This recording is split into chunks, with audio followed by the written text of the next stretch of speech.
During a national address on Tuesday evening, Prime Minister Philippe J. Pierre announced that police officers would also receive back pay alongside other public sector employees.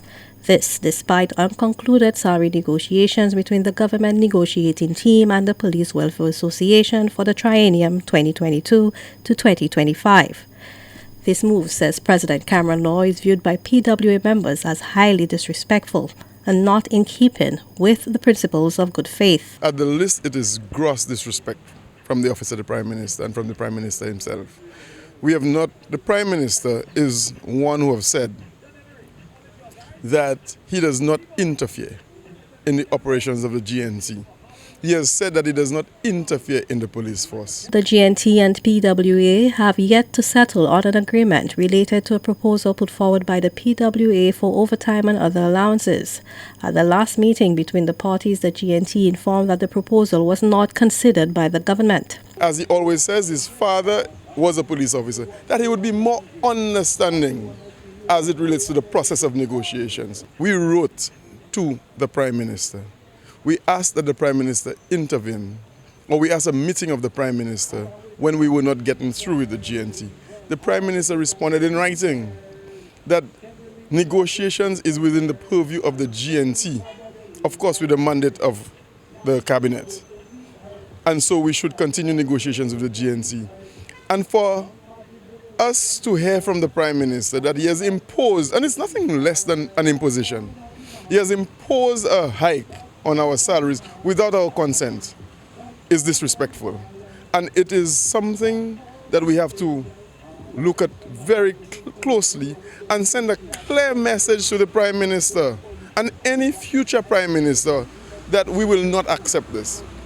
Because if we allow this precedence to continue, pretty soon there will be no need for negotiations. Following the Prime Minister's announcement on Tuesday evening, the PWA met with its members on Wednesday to discuss the way forward for negotiations. The PWA will meet with the GNT on Friday, February 21st, for what Law anticipates will be an amicable conclusion to the months-long negotiations. Tomorrow we are having a meeting with the GNT and we will communicate immediately after the meeting to our members what the outcome of this meeting is. Our members have indicated at this point in time they are stressed out, they're tired, they're even weak. Mentally they're tired and weak, and they need to find ways to manage their stress level. So we're saying to them, be patient and hold on.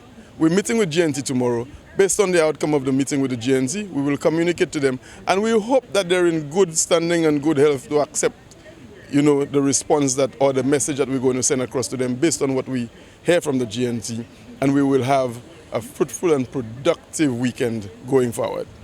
At a town hall meeting on Tuesday evening in the constituency of Barbano, the Prime Minister again outlined the various interventions by his administration to improve the working conditions of police officers. He also reiterated that he did not want to be at variance with the police. So right now, we have decided to work with the unions to improve the working conditions for the people of St. Lucia. They are trying to create problems some other place. But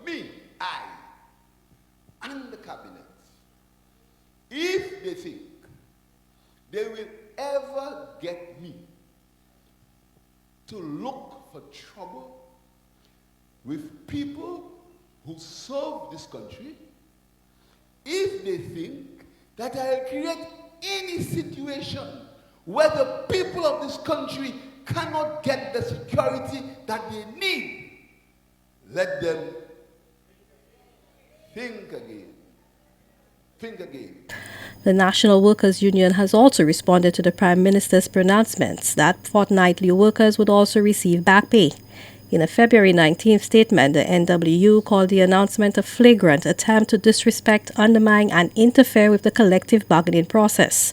The NWU's General Secretary, Johan Harewood, pointed out that at its last meeting with the GNT, the union was informed by the GNT that they were still awaiting feedback from the Ministry of Finance to allow them to provide responses or counter-proposals to the NWU's submissions. This unprecedented behavior by the Prime Minister, says the NWU, raises serious concerns for the future of industrial relations in the country and cannot be allowed to germinate. For the DBS News World, Zane Romulus reporting.